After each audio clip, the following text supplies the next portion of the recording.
अखिल भारतीय जाट धर्मशाला trust Haridwar के निर्माण में जिन भामाशाहों ने सहयोग किया,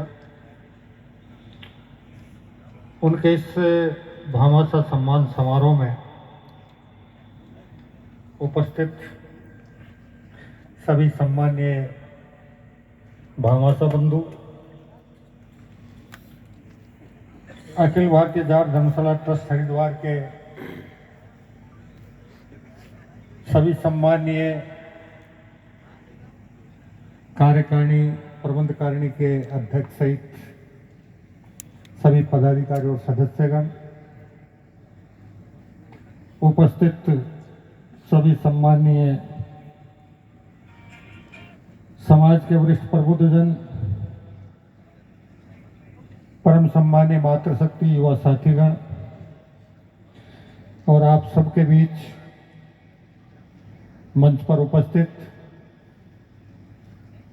बाड़मेर जैसलमेर के सांसद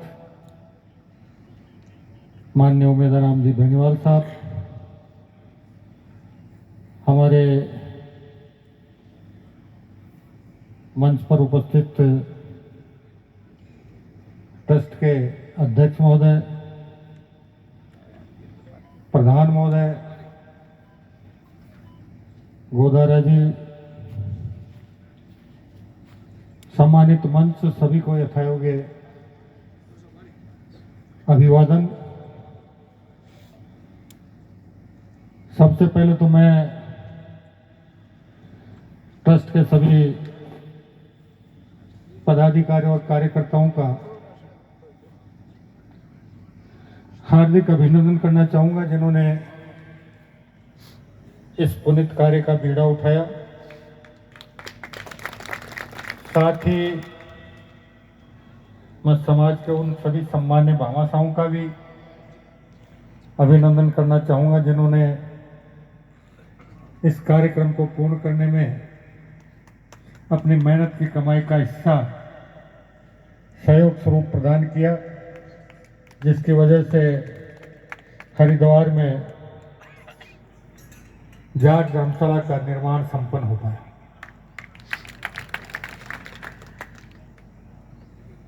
क्योंकि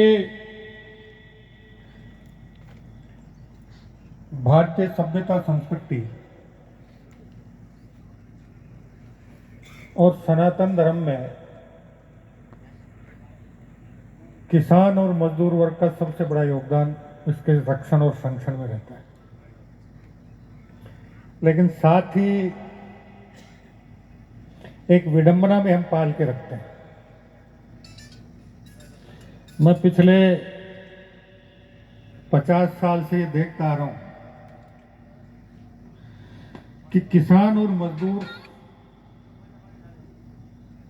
दो वर्ग जो विपरीत प्राकृतिक परिस्थितियों में कड़ी मेहनत करते हैं और कड़ी मेहनत करके अपने और अपने परिवार के और समाज के हित के लिए धन उपार्जन करते हैं।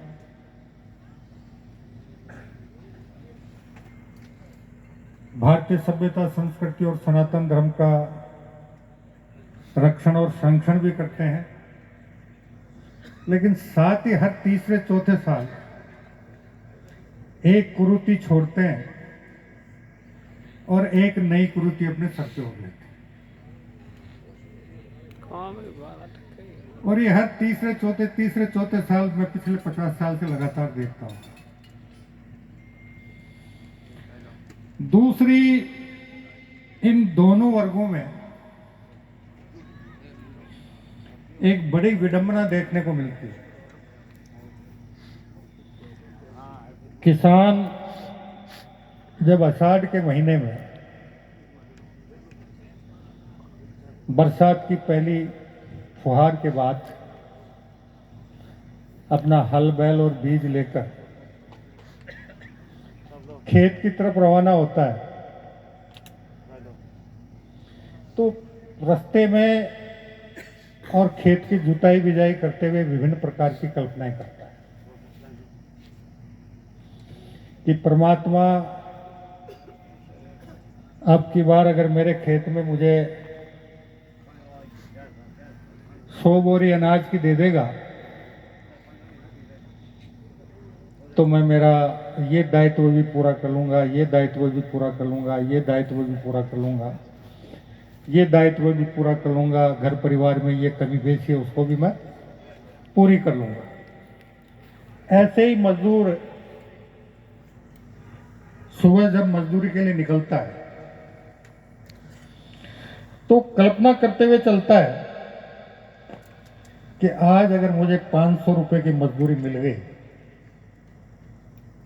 तो मैं मेरा ये काम भी कर लूंगा, ये काम भी कर लूंगा, घर में इस चीज की कमी है उसकी भी पूर्ति कर लूंगा।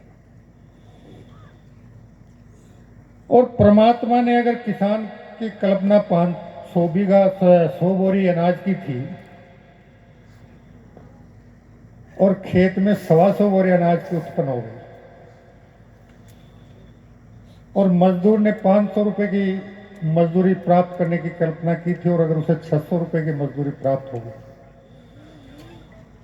तो ना किसान उस अतिरिक्त 25 बोरी को पचा पाता है और ना वो मजदूर उस अतिरिक्त 100 रुपए की मजदूरी को पचा पाता है। और उसका दुष्परिणाम ये होता है कि उस अतिरिक्त 25 बोरी को के साथ साथ कल्पना की जो 100 बोरी अनाज था उसकी 40 बोरी भी एक दूसरे की रड़क निकालने में पुलिस और कोर्ट कचहरी में बर्बाद कर। और यही हाल मजदूर का है।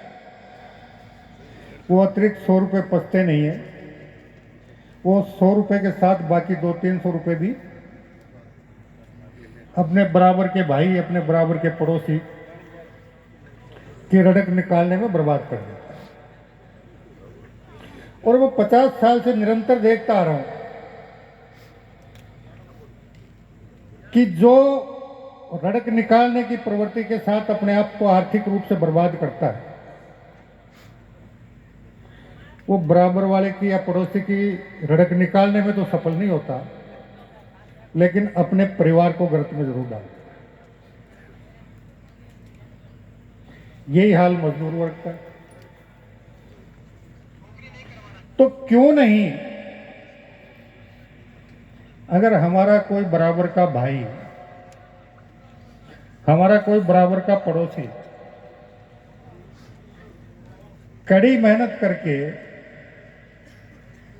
अपनी बुद्धिमत्ता से आर्थिक रूप से आगे बढ़ रहा है, सामाजिक रूप से आगे बढ़ रहा है, राजनीतिक रूप से आगे बढ़ रहा है, व्यापारिक रूप से आगे बढ़ रहा है, तो हमारे मन में ये भाव क्यों नहीं आता कि मैं भी इससे कड़ी मेहनत करके मैं और मेरा परिवार आर्थिक रूप से, सामाजिक रूप से, शैक्षिक रूप से, राजनीतिक रूप से इससे आगे निकलने का प्रयास करूं, बजाय टांग खींचकर नीचे गिराने का प्रयास करने का। ये एक बड़ी विडंबना है और इस विडंबना के कारण ही आप कड़ी मेहनत के बाद जिस मुकाम के अधिकारी हैं उस मुकाम तक पहुंच पाने में असफल रहते हैं।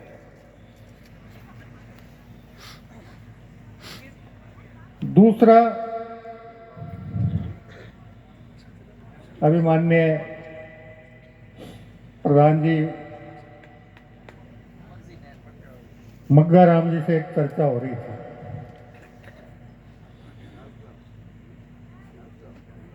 समाज की भावी पीढ़ी की दिशा और दशा के बारे में।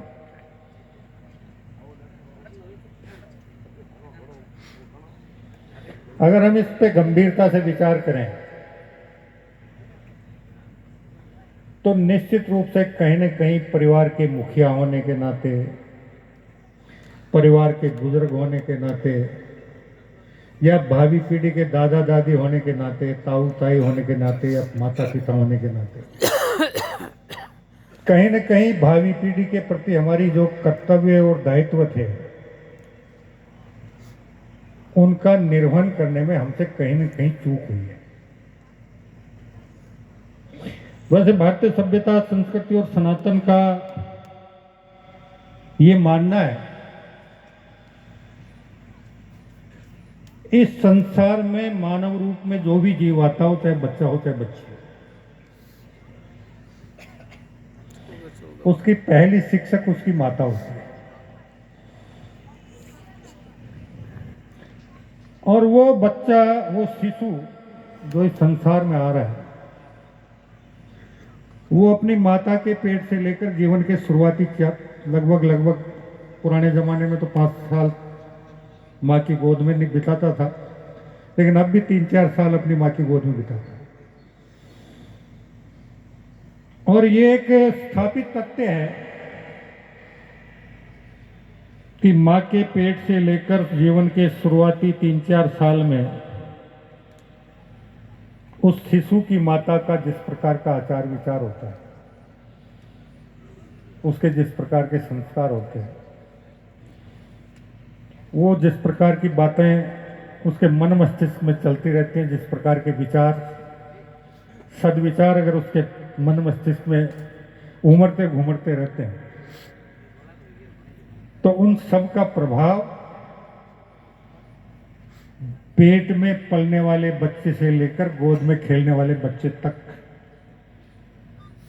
संचारित होते हैं, प्रभावित होते हैं। और उसकी माता के बाद उसका दूसरा शिक्षक होता है घर का आंगन। जब आंगन में खेलते कूदते परिवार के सदस्यों के साथ उसका रिश्ता क्या है, इसका भान उसे कराया जाता है, उसका भान उसे होता है। कौन मेरा दादाजी है, कौन मेरी दादी जी है, कौन मेरे ताई जी हैं, कौन मेरे ताऊ जी हैं, कौन मेरे काका जी हैं, कौन मेरी काकी जी हैं, कौन मेरा बड़ा भाई है, कौन मेरी बड़ी बहन है, कौन मेरी बुआ जी है। ये सारे रिश्ते नातों का भान उसे घर के आंगन से सीखने को मिलते हैं। वो घर का आंगन उसका दूसरा शिक्षक होता है। और तीसरा शिक्षक बनती है फिर उसकी गांव की गलियां।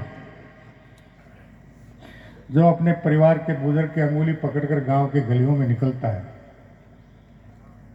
तो उसे एहसास होता है कि सामने आने वाले के साथ मेरा क्या संबंध है, मैं किसका पोता लगता हूं, किसका परपोता लगता हूं, किसका भतीजा लगता हूं, किसका बेटा लगता हूं। और वो गांव की गलियां उसको फिर तीसरे शिक्षक के रूप में ज्ञान शिक्षा देती है। और चौथा शिक्षक फिर विद्यालय का शिक्षक होता है, जो उसे किताबी ज्ञान के साथ साथ सांसारिक ज्ञान की शिक्षा भी देता है। लेकिन गलती कहां होती है? विद्यालय का समय केवल मात्र 7 घंटे और दिन और रात का समय 24 घंटे। बाकी 17 घंटे हमारा वो बाल वय का बालक बालिका, किशोर वय का बालक बालिका, युवा वर्ग का सदस्य, युवा या युवती, बाकी 17 घंटे वो किस प्रकार के वातावरण में रहता है, किस प्रकार की संगत में रहता है, उसकी हाव भाव कैसे हैं, उसकी बोलचाल कैसी है, उसके रंग ढंग कैसे हैं, इसके बारे में चिंता करने का समय परिवार के किसी भी वरिष्ठ सदस्य के पास नहीं है। और यहीं से फिर वो मार्ग जिसकी आप कल्पना करते हैं कि मेरे परिवार का किशोर वय का बालक बालिका सदमार्ग पर चले, सद शिक्षित बने, सदचरित्र बने, उस दायित्व कर्तव्य का आप निष्ठापूर्वक निर्वहन नहीं करते हैं, तो फिर कहीं न कहीं वो गलत संगत में पड़कर गलत मार्ग पर चल पड़ता है। और जब गलत मार्ग पर चलता है तो उसका भविष्य तो अंधकार में होता ही होता है, लेकिन परिवार के वरिष्ठ सदस्यों का संध्या काल भी दुखदाई बनता है। पूरे परिवार के लिए दुखदाई है, समाज के लिए दुखदाई है, गांव के लिए दुखदाई है, क्षेत्र के लिए दुखदाई है, प्रदेश और राष्ट्र के लिए भी दुखदाई बनता है। इसलिए आज के समय में दो बातों पर विशेष रूप से ध्यान देने की आवश्यकता है। एक, अपने परिवार की भावी पीढ़ी को सुशिक्षित और सुसंस्कारित करने के लिए आपके जो कर्तव्य और दायित्व बनते हैं उसका निष्ठापूर्वक निर्वहन करने में किसी प्रकार की कोई कसर नहीं छोड़े, ताकि आपके परिवार की भावी पीढ़ी का भविष्य भी सुखद हो और आपके जीवन का संध्या काल भी खुशहाल बने। और दूसरा, ये एक दूसरे की टांग खंचाई और रड़क निकालने का जो काम हम करते हैं उसको विराम देने का प्रयास करें। रड़क नाम के कीड़े को अपने दिमाग से निकालकर बाहर निकालें और अपने मन मस्तिष्क में सदैव सद्भाव और सहयोग के विचारों को प्रवेश दें। तभी जो हम कल्पना करते हैं समाज ऐसा होना चाहिए, हमारे परिवार की आने वाली पीढ़ी ऐसी होनी चाहिए, उस परिकल्पना को साकार करने में सफलता प्राप्त करेंगे, वरना नहीं कर पाएंगे। दूसरे मेरे दो निवेदन और हैं। ये जो हर तीसरे चौथे साल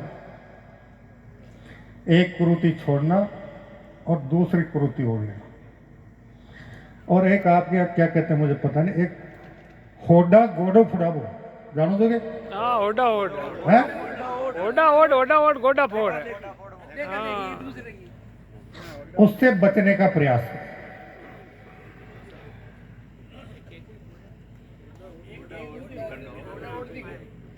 होडा ओड बोलो होशियार। और दूसरा, गोडा फोड़ है।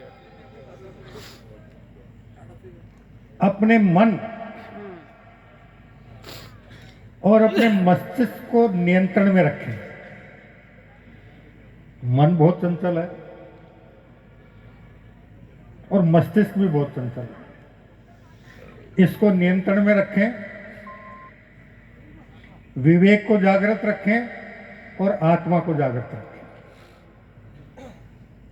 अगर हमने हमारे विवेक को जागृत कर लिया, हमारी आत्मा को जागृत कर लिया, विवेक को सुनना शुरू कर दिया और आत्मा की आवाज को सुनना शुरू कर दिया, तो आपके हाथ से कभी भी कोई गलत काम नहीं होगा। ये दुनिया का सबसे कटु सत्य है। लेकिन हम विवेक को भी सुसुप्त रखना चाहते हैं, क्योंकि वो हमारी स्वार्थ पूर्ति में हमारे सामने बाधा बनकर खड़ा हो जाता है, और हम हमारी आत्मा को भी सुसुप्त रखना चाहते हैं, क्योंकि वो भी हमारी रड़क के भाव को या किसी दूसरे को नुकसान पहुंचाने के भाव के सामने के रास्ते में तनकर खड़ा हो जाता है कि ये गलत कर रहे हैं। इसलिए हम उनको सुसुप्त रखते हैं और मन की चंचलता और मस्तिष्क की चंचलता को सदैव अपने आप पर हावी हुए रखते हैं, और उसी का परिणाम है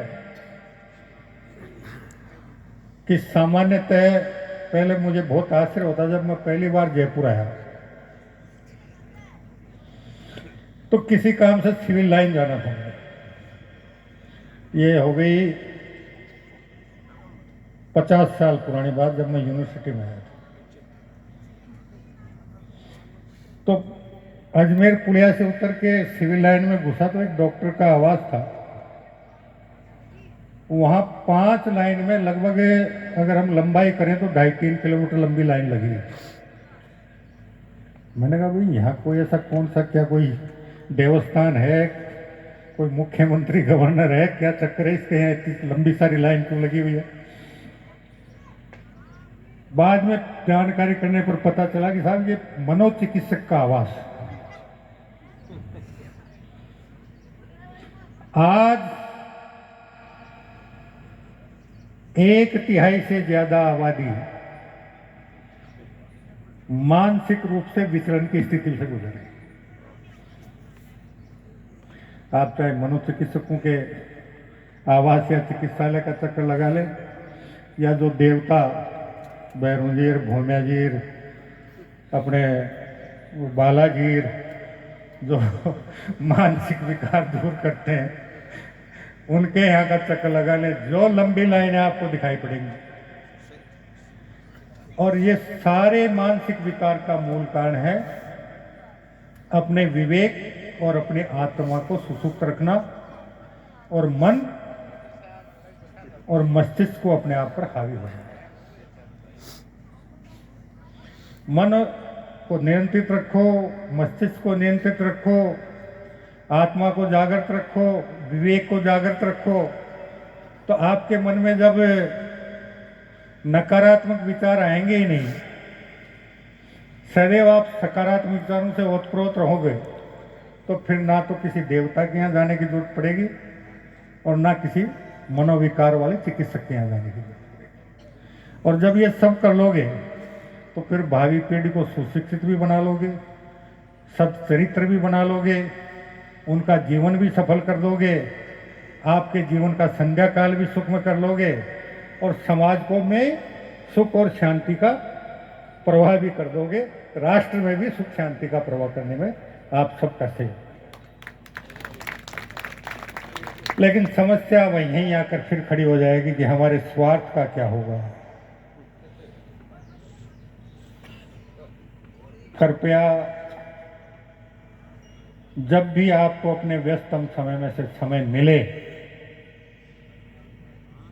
बहुत ज्यादा समय की बात नहीं, 5-7 मिनट अपने घर के किसी एकांत कोने में बैठकर अपने विवेक और आत्मा को जागृत कर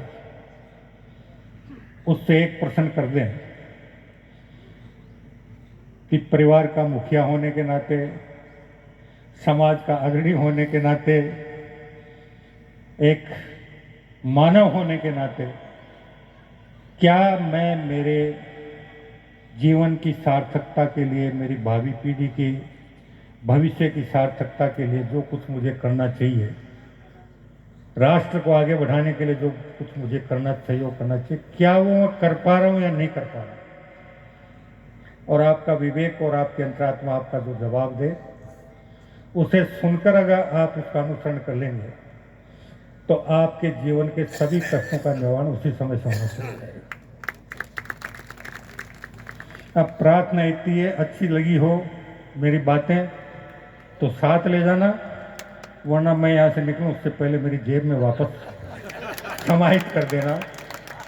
मैं आप सभी के परिजनों के, समाज के, सर्व समाज के और राष्ट्र के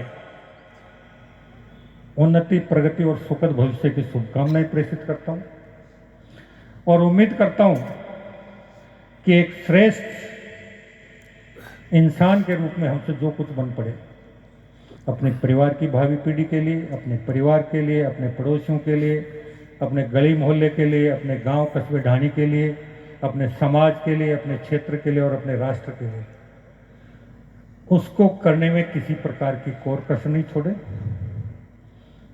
और जो भी कोई इस सृष्टि का नियंता है, उसने हमें ये मानव जीवन के रूप में यहाँ भेजा है, उसके गुणगान करते हुए अपने जीवन को, अपने आने वाली पीढ़ी के जीवन को, अपने समाज के जीवन को, सर्व समाज के जीवन को, राष्ट्र को सुखी और खुशहाल बनाने में जो कुछ हमसे बन पड़े करने में किसी प्रकार की कोई कसर नहीं छोड़े। इन्हीं शुभकामनाओं के साथ आप सभी का हृदय से अभिनंदन। और मैं संभवतः मैंने जो समय दिया था उससे लगभग 1 घंटे आपके बीच देरी से है, उसके लिए क्षमा प्रार्थी। बोलो तेजाजी महाराज की, बोलो धन्ना भगत की, बोलो कर्माबाई की, बोलो सियावर रामचंद्र की, अध्यायों के देव बजरंग बली हनुमान की, शंकर भगवान की, और आप सभी सज्जनों देवियों की भी।